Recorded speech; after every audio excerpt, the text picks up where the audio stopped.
class of 2015. I am so honored to be here today.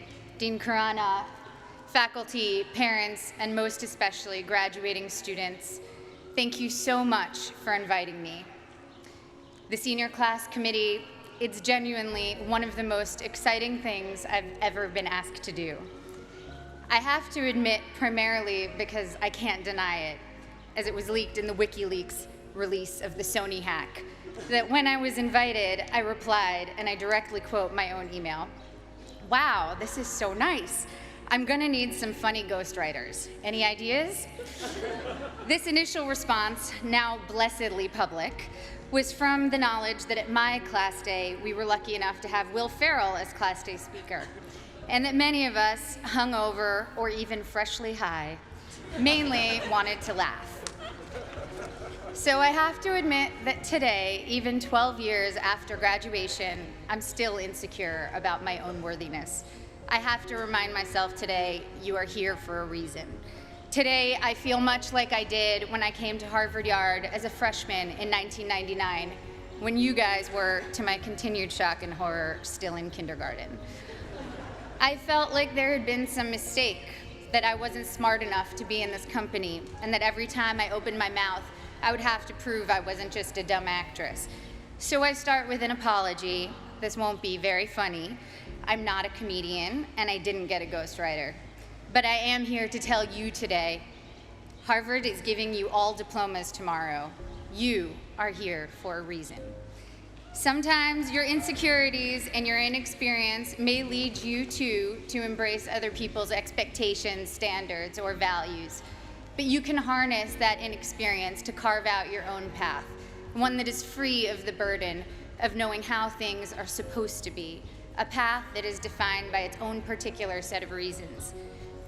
The other day, I went to an amusement park with my soon-to-be 4-year-old son, and I watched him play arcade games. He was incredibly focused, throwing his ball at the target.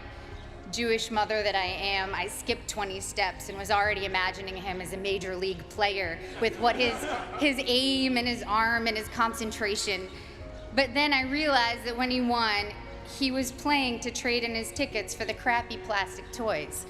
The prize was much more exciting than the game to get it. I, of course, wanted to urge him to take joy in the challenge of the game, the improvement upon practice, the satisfaction of doing something well, and even feeling the accomplishment when achieving the game's goals. But all of these aspects were shaded by the little 10-cent plastic men with sticky, stretchy blue arms that adhere to the walls. That was the prize. In a child's nature, we see many of our own innate tendencies. I saw myself in him, and perhaps you do too. Prizes serve as false idols everywhere. Prestige, wealth, fame, power. You will be exposed to many of these, if not all. Of course, part of why I was invited to come speak today, beyond my being a proud alum, is that I've accrued some very coveted toys in my life, including a not-so-plastic, not-so-crappy one, an Oscar.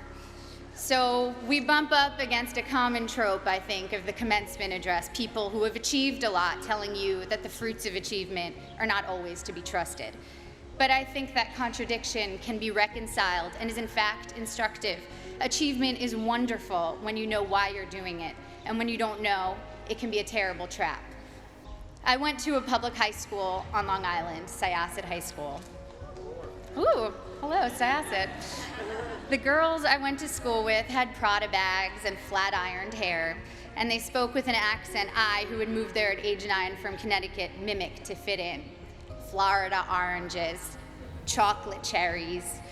Since I'm ancient and the internet was just starting when I was in high school, people didn't really pay that much attention to the fact that I was an actress. I was known mainly at school for having a backpack bigger than I was and always having whiteout on my hands, as I hated seeing anything crossed out in my notebooks.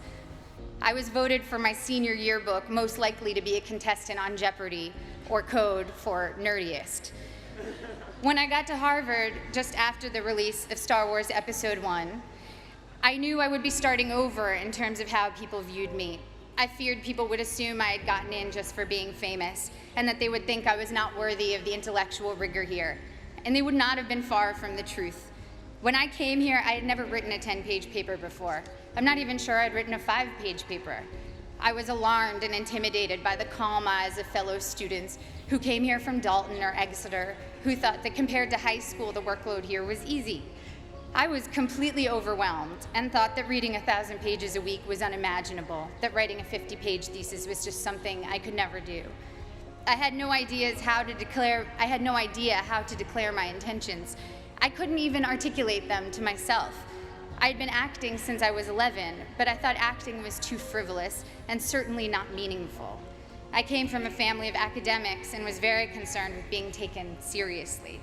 In contrast to my inability to declare myself, on my first day of orientation freshman year, 5 separate students introduced themselves to me by saying, "I'm going to be president. Remember I told you that." Their names, for the record, were Bernie Sanders, Mark Rubio, Ted Cruz, Barack Obama, and Hillary Clinton. In all seriousness, I believed every one of them. Their bearing and self-confidence alone seemed proof of their prophecy, where I couldn't shake my self-doubt. I got in only because I was famous. This was how others saw me. It was how I saw myself. Driven by these insecurities, I decided that I was going to find something to do at Harvard that was serious and meaningful, that would change the world and make it a better place. At the age of 18, I had already been acting for 7 years and assumed I'd find a more serious and profound path in college.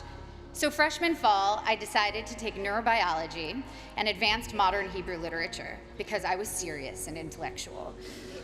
Needless to say, I should have failed both. I got B's for your information, and to this day, every Sunday, I burn a small effigy to the pagan gods of great inflation. But as I was fighting my way through Aleph Bet Yehoshua in Hebrew and the different mechanisms of neural response, I saw friends around me writing papers on sailing and pop culture magazines, and professors teaching classes on fairy tales and the Matrix.